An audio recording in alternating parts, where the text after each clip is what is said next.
Hi, I'm Dan with Make Music, and I'm here today with music theorist, retired professional singer, educator, and clinician, Dr. Cynthia Gonzales. So, could you just, in your thoughts, how does music theory and understanding of music theory contribute to becoming a composer? Great question. Music theory is the study of musical structure. So, how is it that scales or arpeggios or intervals combine to make a melody, combine to create a whole composition, and then all those other musical parameters, such as the rhythms and the dynamics and the textures and the timbres. So, when we're studying music theory, we are looking at how has a composer structured a piece of music. So, in studying music theory, a composer should learn how previous composers have structured all those musical parameters. And composers want to do something creative and individualistic.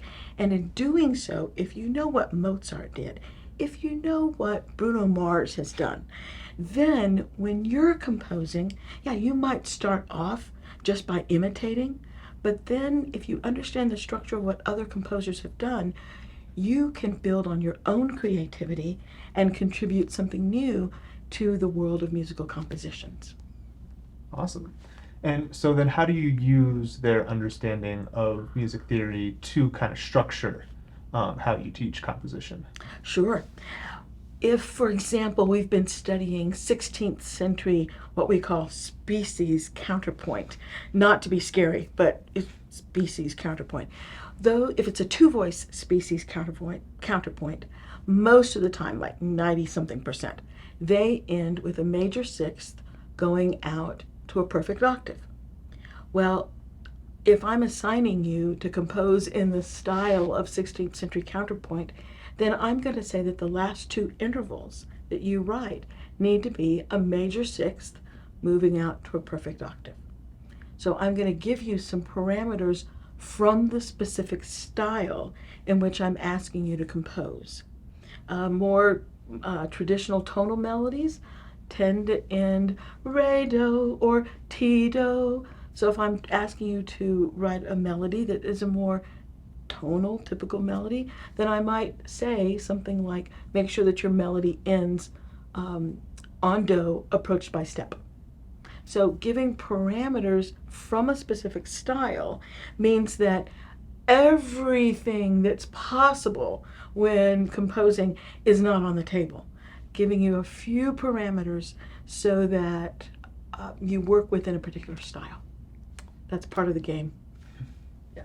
Awesome. Could you share with us maybe an interesting experience or realization you've had during your teaching career? Sure. During COVID, I could no longer, when teaching part writing, just send students to the board to work on a part writing exercise, because if they're working on the board, they can copy off one another. I can see what they're doing. I couldn't do that when we were working through Zoom.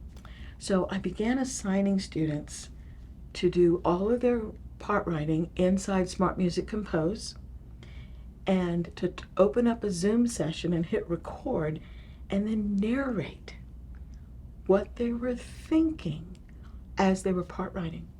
So about a year or so later, I sent out an email to students saying, how did that work for you? And most said, it was great. I learned what I really knew. I found most of my own mistakes. I realized that if I couldn't narrate what I was trying to do, then I really didn't know it. But one young person wrote that beyond learning to part write, that the assignment conveyed to her that I, as the teacher, really cared what she was thinking about and what she was doing. And so that opened up for me a whole nother level of an emotional connection made with that student through the assignment. Certainly not by more time spent with that student one-on-one, but in creating the videos, the student thought she was really talking to me, and the assignment as designed communicated that I really cared, not just whether or not she learned the content, but I cared about listening to her. And that was a really beautiful, very unexpected benefit of that assignment. And even though I no longer teach on Zoom, back in the classroom face-to-face, I still ask students to do about 75% of their part writing assignments entirely on video. And they upload their part writing as a PDF, they upload their video, and if they've made a mistake, I know where in the video to specifically go listen to find out what were they thinking and what do I need to reteach. So there was a benefit not just to the learning outcomes of concerning part writing, but also the emotional connection with the student. That's amazing. Great. Well, thank you so much for taking a few minutes to talk with us today. Anytime. Good to talk.